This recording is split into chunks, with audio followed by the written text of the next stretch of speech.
নমস্কার বন্ধুরা, আমার ইউটিউব চ্যানেলে আপনাদের স্বাগত জানাই। বন্ধুরা, শেখ হাসিনাই ফের বাংলাদেশের প্রধানমন্ত্রী পদে বসতে চলেছেন, এমনই দাবি করেছেন আওয়ামী লীগের সভাপতি রব্বি আলম। তো চলুন দেখে নেওয়া যাক কী হয়েছে। বন্ধুরা, ভিডিওর শুরুতেই প্রথমেই বলে রাখি, এই ভিডিওর লাইক টার্গেট শুধুমাত্র 2টো। দয়া করে ভিডিওটি ভালো লাগলে অবশ্যই লাইক করে দেবেন। তো চলুন দেখে নেওয়া যাক কী হয়েছে। শেখ হাসিনা প্রধানমন্ত্রী হিসেবেই বাংলাদেশে ফিরে আসবেন, এমনটাই দাবি করেছেন তার ঘনিষ্ঠ সহযোগী ও মার্কিন আওয়ামী লীগের সহসভাপতি রব্বি আলম। গত 12ই মার্চ সংবাদ সংস্থা এনআইএকে দেওয়া এক সাক্ষাৎকারে তিনি এই মন্তব্য করেছেন। এছাড়াও বাংলাদেশের অন্তর্বর্তীকালীন সরকারের প্রধান উপদেষ্টা মোহাম্মদ ইউনূসকে কটাক্ষ করে আলম বলেন, ইউনূসের উচিত যেখান থেকে এসেছেন সেখানেই ফিরে যাওয়া। আলম বলেন, আমরা বাংলাদেশের উপদেষ্টাকে বলতে চাই তিনি পদত্যাগ করে ফিরে যান। প্রধানমন্ত্রী হিসাবে শেখ হাসিনা বাংলাদেশে ফিরে আসছেন। তরুণ প্রজন্ম ভুল করেছে, তবে এটি তাদের দোষ নয়, তাদের বিভ্রান্ত করা হয়েছে, এমনটাই মন্তব্য তার। বাংলাদেশের বর্তমান রাজনৈতিক পরিস্থিতি নিয়ে উদ্বেগ প্রকাশ করেছেন আলম। আন্তর্জাতিক সম্প্রদায়ের হস্তক্ষেপ কামনাও তিনি করেছেন। তিনি বলেন, বাংলাদেশ হামলার শিকার, আন্তর্জাতিক সম্প্রদায়কে এগিয়ে আসতে হবে।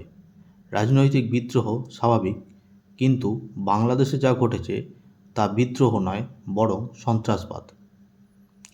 শেখ হাসিনার নিরাপদে দেশত্যাগ ব্যবস্থা করায় ভারতের প্রধানমন্ত্রী নরেন্দ্র মোদীকে তিনি ধন্যবাদ জানান। তিনি বলেন, আমাদের অনেক নেতা ভারতে আশ্রয় নিয়েছেন। আমাদের সমর্থনের জন্য আমরা ভারত সরকারের কাছে অত্যন্ত কৃতজ্ঞ।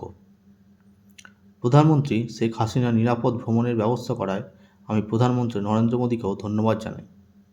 আমরা ভারতের জনগণের প্রতিও কৃতজ্ঞ। রাজনৈতিক বিশ্লেষকদের মতে বাংলাদেশের রাজনৈতিক পরিস্থিতি দ্রুত পরিবর্তিত হচ্ছে। দেশ জুড়ে অরাজকতা, বাড়িতে হামলা, রাস্তায় নারীদের উপর আক্রমণের ফলে ইউনূস সরকারের প্রতি জনগণের আস্থা কমছে। সম্প্রতি 2024 সালের অক্টোবর মাসে দুর্গাপূজার সময় সংখ্যালঘু হিন্দু সম্প্রদায়ের উপর হামলার ঘটনা ঘটে।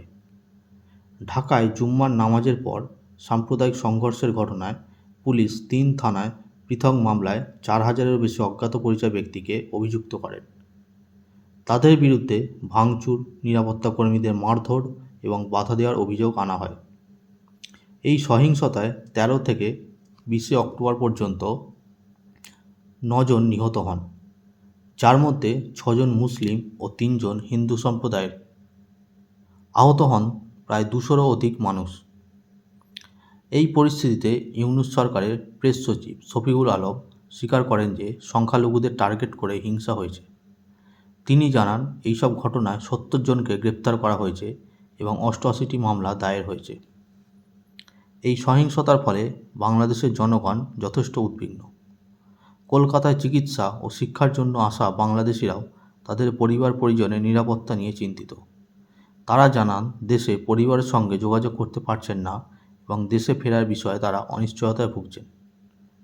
এই পরিস্থিতিতে রাজনৈতিক বিশ্লেষকরা মনে করছেন যে শেখ হাসিনার প্রত্যাবর্তন ও আওয়ামী লীগের জন্য নতুন আশার সঞ্চার করেছেন।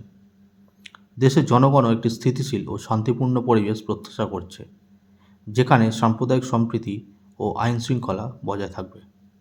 বন্ধুরা, ভিডিওটি ভালো লাগলে লাইক করতে ভুলবেন না এবং ভিডিওটি ভালো লাগলে আমার চ্যানেলটি সাবস্ক্রাইব করতেও ভুলবেন না।